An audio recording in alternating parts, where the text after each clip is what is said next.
housing market heats up. Last month marked the best July for housing in a decade, according to Realtor.com.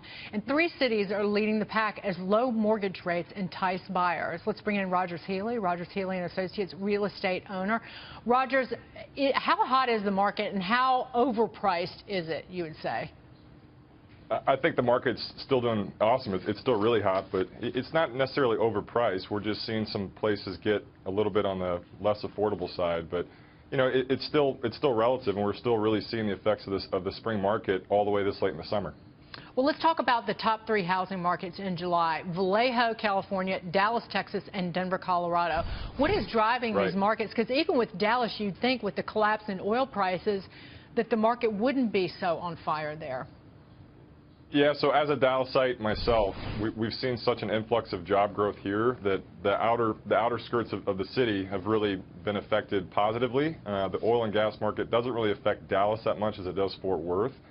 So it's been great here. We've seen corporate companies from California, from Florida, from New York move here, and with that, you know, each one brings about 1,000 jobs, and supply and demand, there's always going to be people looking for properties in Dallas. And then you mentioned Vallejo, which is about an hour north of San Francisco, and San Francisco being one of the most expensive cities in the country to purchase or to rent in. I think people are comfortable with an hour drive, which in California, that's not really that much. And then the third one I think you said was Denver, correct?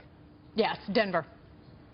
Yeah, Denver and Dallas to me are very similar. There's headquarters there, whether it's Chipotle or, you know, stuff like Core Power Yoga, which is very Denver, and they're both easy travel cities.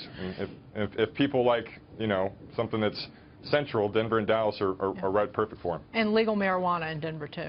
Yes. Yeah, I didn't say it. Yeah, so you want to be close to your product. Rogers, one of the biggest things that I'm seeing come across is that there's really kind of a lack of capacity for new builds, new houses. You've got publicly traded REITs, which actually own a bunch of houses. Is that really what's also helping drive the market right now, too? Because there's just not capacity out there.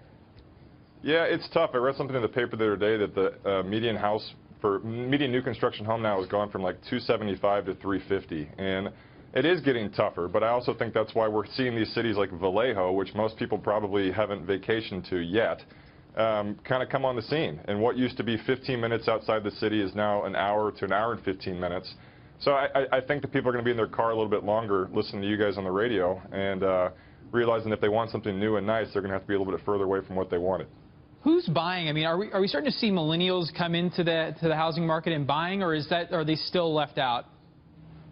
Yeah, millennials have been buying for the past few years, but I think the product that they're buying has changed. They used to be kind of urban core purchasers, and now we've seen the millennials, whether they're 24, 28, except, you know, single, married, kids, no kids, buying the suburbs. But we're seeing a lot of empty nesters still downsize, and you know, it's still just as strong as it has been the last couple of years. What do you think is the best market to buy in right now in terms of the affordability? Where would you buy if you had, you know, some cash sitting around?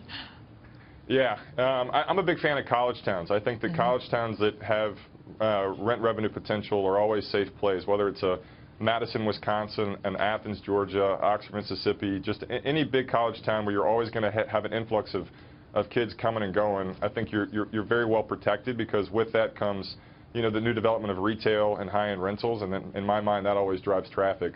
So yeah, and you'll see cities like San Antonio come on the map. Fort Worth is doing really well.